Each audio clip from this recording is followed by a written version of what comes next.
मैं कर लूंगी बात, रहने दो तुम। आपने कर ली बात। मैंने कहा ना मैं कर लूंगी, करती हूँ मैं जाके भी बात।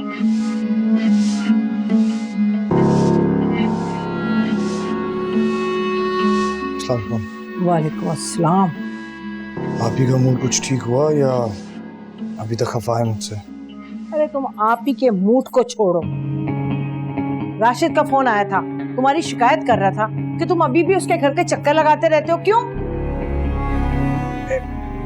मैंने कोई चक्कर नहीं लगाया उसके घर के, और मुझे तो पता भी नहीं वो कहाँ शिफ्ट हुए। क्या राशिद ने घर बदल लिया? हाँ।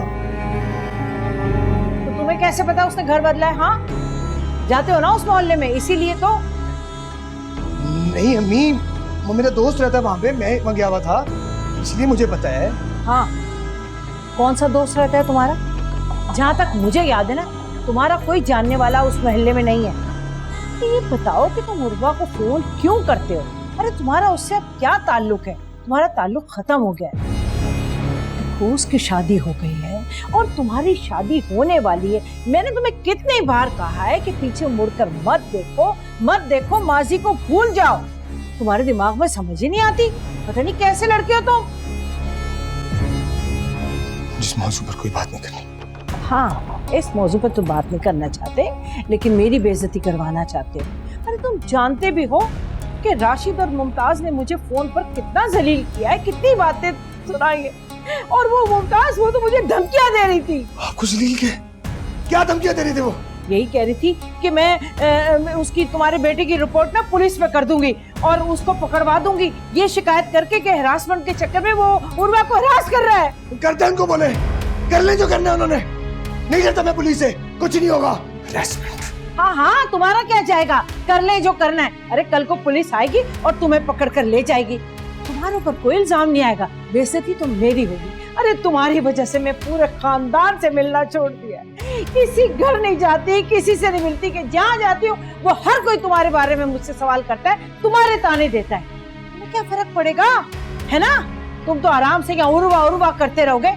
अरे मुझे तुम्हारे दिमाग की समझ नहीं आती। एक जगह तुम मुझसे कहते हो कि जाएं, फरवा के घर जाएं और तारीख तय करें मेरी शादी की, इधर तुम्हारा उर्वा से ताल्लुक कायम है। तुम आदमी हो, कौन हो, क्या चाहते हो तुम?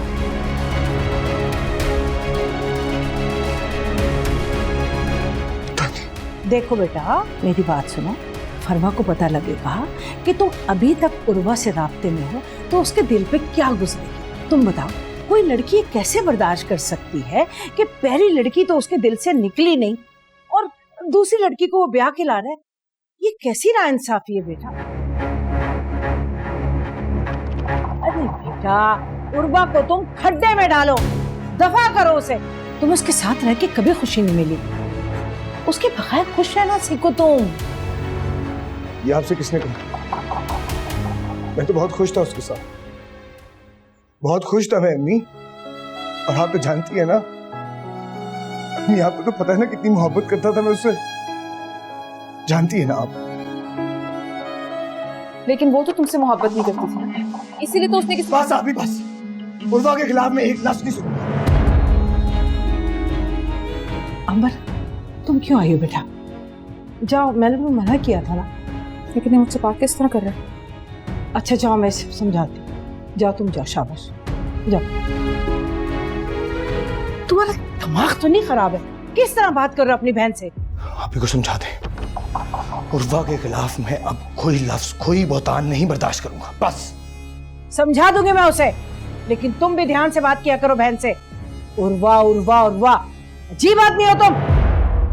बहन से बात करने की तमीज नहीं है।